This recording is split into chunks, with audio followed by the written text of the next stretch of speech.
faly miarahaba antsika rehetra indray ny tenako a mbola ny ambassadeur-ny Israely ihany miaraka amintsika indray le teny itia fampianarana larana fafilo moa zany ty larana faharoa ambin'ny folo indray ny fampianarantsika ny amin'izao an'izao izay mitondra ny lohateny hoe tsy izy mihitsy ny krismasy fa fampianarana ny démonie zany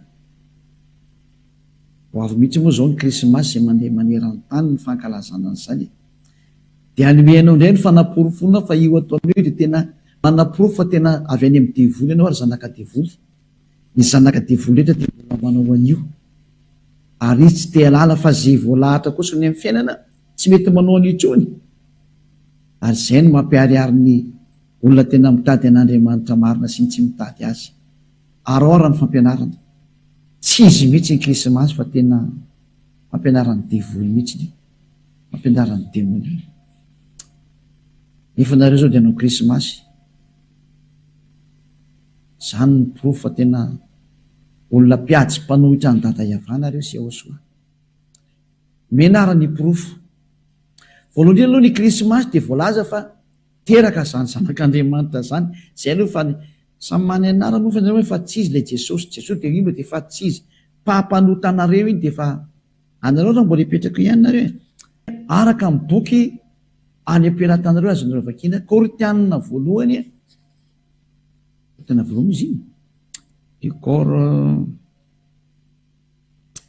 tsara fa za rehefa manadino an'izy dia efa ela be tsy nampianatra an'izany efa isa-taona vao mampianatra izy dia adinoko hatrany le izy dia tsy maintsy voatery miverina ketsika le mamaky Korinthianina faharoa toko fahadimy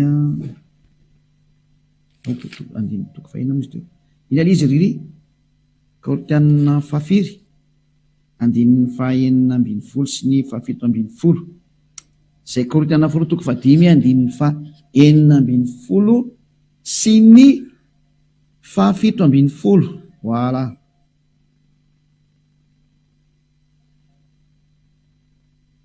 fa misy teo Korinthianina faharoa toko fahadimy andininy fahafiry enina ambin'ny folo mahafinaritra efa mameno tsara koa le teknisiana rehetra Korinthianina faharoa toko fahadimy andininy fahaenina ambin'ny folo no vakitsika amin'ny anarany Ahosoa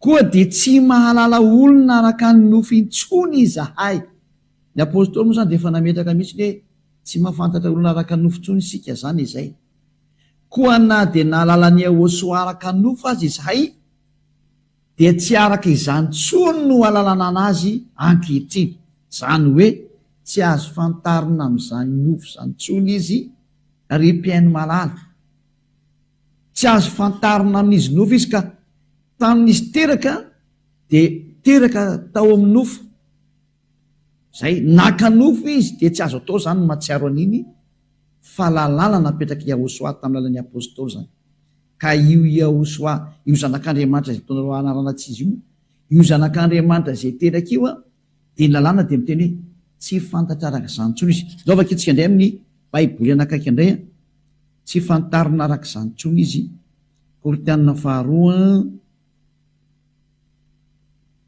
akiko amin'ny karazana baiboly ty teneniko ty Korinthianina faharoa toko fahadimy andininy fahafiry riry enina ambin'ny folo malaza be ndray riry zany dikan'izao Korinthianina faharoa toko fahadimy andininy fahaenina ambin'ny folo koa dia tsy mahalala olona intsony araka ny nofo isika eny ka tsy mivoaka ny izy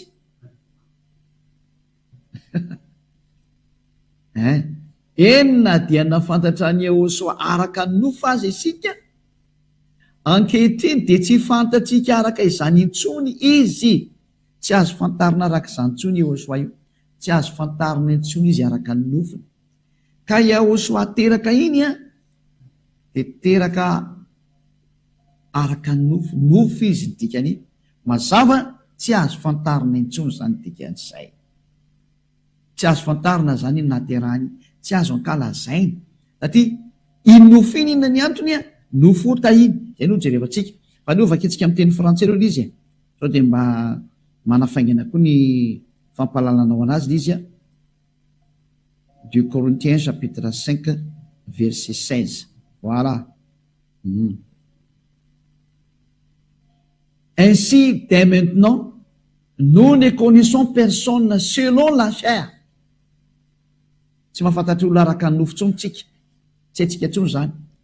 Et si nous avons connu Yahushua selon la chair, maintenant nous ne le connaissons plus de cette manière. Non. On ne connaît plus Yahushua de cette manière ou de cette façon. C'est-à-dire, on ne connaît plus Yahushua selon la chair. Tsy azo fantarina araka ny nofontsony Yahushua. Amin'ny anglisy hoe don't do that. Aza manao an'izany intsony. Never do that. Tsy mety tsony manao an'izany ozy ny anglisy. Zay zany mba lefalefatsika zayko. Manomboka mandeha koa ny motamony ambasadaoko izy ana mandeha ny ampitan-dranomasina any dia tsy maintsy lefalefatsikelikely ihany izy e. Ho fandresen-dahatra ny olona ny amin'ny krismasy hoe tena aza manao nintsony fa vetavetana mahatsiraviny eo ataona io voararany apôstôly didiny tompo io. Korinthianina voalohany 14:37 noka vakitsika ndray zay Korinthianina voalohany 14:37 aoko fantany tsara fa didiny tompo miteny zay nomeny anareo. Korinthianina voalohany 14:37 zany. Korinthianina voalohany 14:37 raha misy manao azo mpaminany na mana ny fanahy dia aoko fantany tsara fa didiny Yahushua zay rehetra nysoratako anareo. Ka reny teny nomenanao reny zany avy any amin'ny Yahushua reny fa tsy ny foroporonina. Ka tsy tena ny apôstôly ny teteny an'izany. Non. Ny tenina voakanay izy ny apôstôly dia didiny Yahushua nomenanay mihitsy hoe tsy azonareo atao tsony ny mahafantatra za teraka. Satria Yahushua teraka iny dia nofo iny Hébreu 2:14 nofo iny teraka iny ka le nofo mihitsy ny tsy ekeny Yahushua ho ankalazany intsony na omena zay anaovanao anazy zany hoe ho ankalazainao na tsy haiko hoe nanaovanao fotoam-pivavahana ho fahatsiarovana. Non. Zay ny antony tsy anaovana fankalazana anniversaire atao amin'ny Yahushua satria manino iny nofo iny nofo ota iny rehefa avy eo dia lasa ohatrany hoe mankalaza ota zany ianao dia tsy mety lizy. Vakitsika raha saotra masina Hébreu 2:14 vakitsika amin'ny anaran'ny Yahushua. Hébreu 2:14 koa satria manana nofo aman-drany zaza dia mba naka an'izany koa izy mandringanany amin'ny fahafatesana dia ilay manana ny fanjaka ny fahafatesana dia ny devoly. Zay eo zany tena Andriamanitra dia milaza mihitsy hoe koa ny zaza manana nofo aman-drany dia mba naka an'izany koa Yahushua mba fantena napetraka amintsika izy satria iny nofo iny dia nofo ota daholo iny. Fa rehefa nitsangana tamaty Yahushua vao tsisy ota intsony nofo vaovao iny nofo ny lanitry iny ilay tena tsy mety maty avy any amin'ny lanitry iny tena vatana hafa mihitsy iny. Fa raha vao nanomboka tamin'izy teraka ziska hatramin'izy teo amin'ny azo fijaliana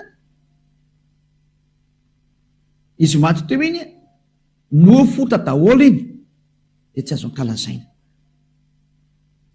Aiza misy an'iny daholo fa kikendray tsy tadidiko Romanina 8 nefa manizy ary diso Romanina 9 Romanina 8:3 ka 2:3 Romanina 8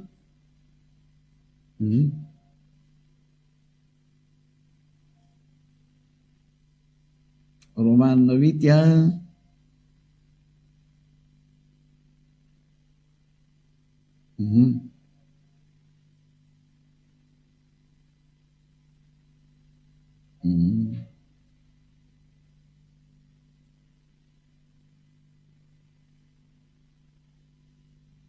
Zay moa izy.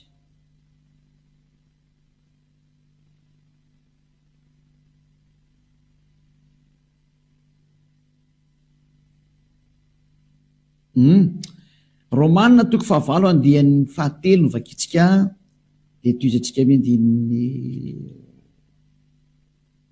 fatelo de fampy zay satria zay tsy vitany lalàna noho izy tsy nanan-kery azo nofo de vitan'Andriamanitra taminany rany zanany tao amin'ny endriky ny nofom-pahotana rehefa ny rano zany io zanan'io a de naka ny endriky ny nofom-pahotana zany io nofo io zany a nofom-pahotana mahitsy be mihitsy ny teny naka ny endriky ny nofom-pahotana sy noho ny fahotana ka nameloka ny fahotana tao amin'ny nofony zany hoe nampidiriny tao amin'ny nofony Jehosoa zany a ny fahotana rehetrarehetra de zay na tonga le nofo hoe nofom-pahotana ka nofom-pahotana ny nofony Jehosoa nanomboka izy teraka Jesosy Kristy amin'ny fijaliana de zay ny antony tsy ankalazana an'ireo mihitsiny a satria nofom-pahotana io rehefa kitsika amin'ny teny protestanta katolika moa ny teny an'izy protestanta reo nofa kitsika romanina efa aleo zany le akanjo eto aty amin'ny lahady sy amin'ny sabotsy zay akanjo namboarinareo zany aleo aty amin'ny Jehosoa am'izay noentina tsy le hoe idiavana le tena marina am'izay le tena izy le manala amin'ny fahotana tsy le hoe entina ho anazy am'izay lasa mampalely be le akanjo tsy hita hoe atao ahoana izy nefany efa ambany vidiny ihany taraiky be kozy nareo ianao vao ny teny tsisy taraiky zany fa tsy very angely izy eto aty amin'ny Jehosoa vao miara anao faly be tena aty amin'ny Andriamanitra marina mitondra n'izany zavatra zany tsara be nge zany Romanina 8:3 fa izay tsy hainy lalàna satria ny nofony nalemy azy de vitan'Andriamanitra tamin'izy niraka ny zanany naka ny endriky ny nofo ota zany hoe ty Jehosoa teraka ity zany a le io nateraka tao amin'ny nofo nandray nofo aman-dranja mba nandray an'izany nofo aman-drazany koa izy a de nateraka tao amin'ny nofo ka naka ny endriky ny nofo ota sy ny amin'ny ota ka nanameloka le ota tao amin'ny nofony zay zany nambarany Jehosoa hoe ity nofo ity o Jehosoa de nofo ota araka ny nampianariny tamin'ny apôstôly ka raha ianao zany mankalaza an'ilay Jehosoa teraka de ny lalàna an'Andriamanitra Jehosoa mihitsy no miteny mankalaza ota ianao zay ny tenin'ny Andriamanitra Abrahama zay rehetra mankalaza krismasy de mankalaza ota lalàna io fa tsisy namorona anio ary lozika be zany satria nalefa ny Jehosoa tao amin'ny tenany dolo nge ny fahotana zay hoe tonga izy malavitra ny fahotana de zay fahotana rehetra nalefa tao anatin'ny nofony io de sy tiany ntsony io mankalaza iny satria noentiny io daholo ny nofo ka raha mankalaza an'le nofony ianao izy teraka de mankalaza an'le nofo ota ianao dikan'izay kanefa raha vao mankalaza nofo ota ianao de mitovy amin'ny mankalaza ota de mankalaza devolony hafarany jereo tokoa izy moa zany misokatra rehefa tonga ny andron'ny krismasy bara daholo no misokatra mampalely be fa rehefa tonga ny andron'ny fifidianana mity daholo mibara zany hoe le fifidianana zany mahafantatra an'Andriamanitra nefa rehefa krismasy tsisy mahafantatra an'Andriamanitra fa lasa devolo zany mibana be am'izany sary zany mampalahelo nge le fiatsika mampalahelo ka ny teny zany de mahitsy be hoe tsy mety intsony no manao krismasy satria mankalaza an'izany zanak'Andriamanitra teraka zany fa zay fa tsy zanak'Andriamanitra raha teo fa de nisany efa fandikan-dalàna mihitsy teto anareo ty satria mankalaza nofo ota nareo de mankalaza ota nareo a mankalaza devolony hafarany tsy ekeny Jehosoa mihitsy manao io sary io teraka izy fa tsy niteny izy hoe ankalaza io fahateraka io tsy teny azany mihitsy izy raha ny ato amin'ny Jehosoa zao de tsisy mihitsy zany fa ny fanafahana ny fahotana azy ny tena ankalaza anato Jehosoa fantsangana tamaty foana ny derina sy ankalaza anato ary membo minahatra foana de zao fanafahana ny fahotana ny olombelona zao zany ny tena izy zany ka nafaka tamin'ny fahotana de izy nitsangana tamin'ny maty ny nafaka an'iny rava ny fahafatesana rava ny ota de zao atao tao fanjakany Jehosoa zao fa tsy azo atao mihitsy mankalaza ny nofo ota nanomboka teo amin'ny azo fijaliana no adrany amin'ny naterahana tsy azo atao mankalaza n'iny fotoana iny satria nofo ota daholo iny rehetrarehetra iny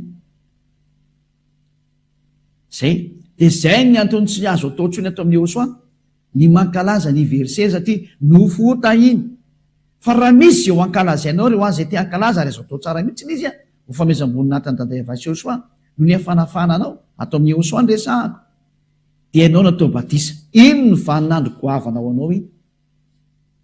Satria tamin'ny ianao natao batisa iny a, nanomboka teo ianao le afaka tamin'ny fahotana. Olo vaovao a, zany no mendrika ankalazaina amin'izay zany. Ino ny vaninandro goavana iny? Ary iny tena azonao tena anaovana fety be amin'izay itiavanao anazy, na nasanao fokon'olona na vahoaka tsy fantatr'olona masianao amin'izany, mety be mihitsy satria tena andro lehibe ho anao iny, satria lasa olom-baovao ianao. Zay zany dia mifarana teo ny teniko fa tsy lava be moa ty fampianarana anankiray ty fa fohy dia fohy a, fa tena hatrany dia niventy-kanina nomeko anao hoe tsy azo atao io, fa mankalaza ho tenao ny tena marina. Efa nialany Yehosoa io fa tsy afaka etenako io nge fa tsy novako anazy, ka izy mihitsy noteny hoe tsy mety io. Amaly anazy ianao zany. Rehefa mamaly ianao zany dia iny ny porofo fa tena devoly ianao. Satria izy tompony ara miteny hoe tsy mety io, sary io teny nofotana io ataonao io, ankalazainao io e. Dia tsy azo tsika tsarovana arak'izany tsony izy. Mazava be ny tenin'ny apôstôly teo hoe tsy azo tsarovana arak'izany, tsy mety ny mahatsiaro an'io, tsy mety ny mankalaza an'io, io izy teraka io. Tsy mety io. Zay moa tonga teny anao hoe tongava mikaty maso fa iny tena mety, satria izy mitsangana mihitsy no membroninahitra sy ankalazaina dia nisoro vitany. Izy efa nitsangana membroninahitra hoe navita izy e, vita ny famonjena izy e. Zay zany fa dia mirasoanao za ho tonga saina. Aza mety manao kresimasy tsony fa tsy izy io. Aza manaraka ny lohan'ireo mpitondra fivavahana efa manipy anao any amin'ny elo io, mbola tsipy ny fanompiro indray anao zao. Fa dia be zao no atsipy any amin'ny elo amin'io fotoanan'ny krismasy io, hiazakazaka ny daolo indray netranetra ho atsipy any amin'ny elo, satria dia hiditra any amin'ny fandikan-dalàna indray ary dia ho ataony iny e. Tena ho ataony mihitsy tsy mivakinao izy. Fa ianao izay mandeha kosa ka tonga saina, tsaro fafitiavana zao tenin'ny Elia zao, manarahany Elia. Aleo tsotsotso azy, tsotsotso fa ianao mba mivily lalana amin'izay, maro sarera amin'izay a, ndao naraka ny Elia. Ny farana ny teniko a, toka fa ho tonga saina ianao na ianao izany teny zany, ary tsy hitanao an'izany krismasy antsoa, satria tena ny devoly zany hevitra zany. Ary mankalaza devoly nareo amin'ny hevitra io, satria ota io ankalazainareo izy Yehosoa. Zay no mahatonga ny apôstôly hoe tsy azo atao tsony zany, tsy fantatsika tsony zany zavatra zany. Soratra masina tena tsy fantatsika tsony zany, tsy ataotsika tsony zany nefa ianao mbola manao ihany. Mpandika lalàna ingena hoe zany no mahadevoly ny devoly, mpandika lalàna. Zay no mampanota anao dia mba tonga hava saina. Miraso anao tonga saina, hivavaka tsika.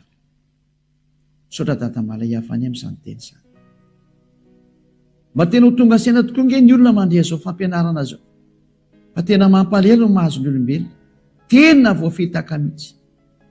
Dado, Elia mangataka hatrany ary tena mangataka mafy dia mafy mihitsy hoe irao ny fanahy masina andresy lahatra olo manirana nyty izao tontolo izao eto amin'ity tany ity. Aoka ny fanahy masina izay mahay mandresy lahatra ny hafa firenena, mahay ny fiteny maro samihafa avy any aminao, andresy lahatra ny olona iverena nitodika any aminao amin'izao fampianarana izao. Ho resenao lahatra mihitsy izay voantsonao dada Iavasy Yehosoa anatona ny Elia. Dado, mihaino ny fangatahany Elia mandrakariva ianao. Ampio Elia vitany asany hatramin'ny fanaka, ampiferina ny olona ho any aminao. Sorapetsaka dada malalo, fa hiaino ahy ianao ary tena mbola hiaino mandrakariva ianao. Amin'ny anaranao Yehosoa anao sy mivavaka zany. Halleluja. Amen. Dia izay indray ny fiarahantsika tamin'ny fampianarana iny, mirary soatsiketra samy hotainao soary, tonga saintsika hiverina amin'ilay tena tompony teny sy ny fampianarana dada Maria Iavasy Yehosoa zay. Ilay ny teny hoe aza manota intsony. Dia samy hotainao soa ho amin'ny fampianarana manaraka indray, mandra-peona indray aza.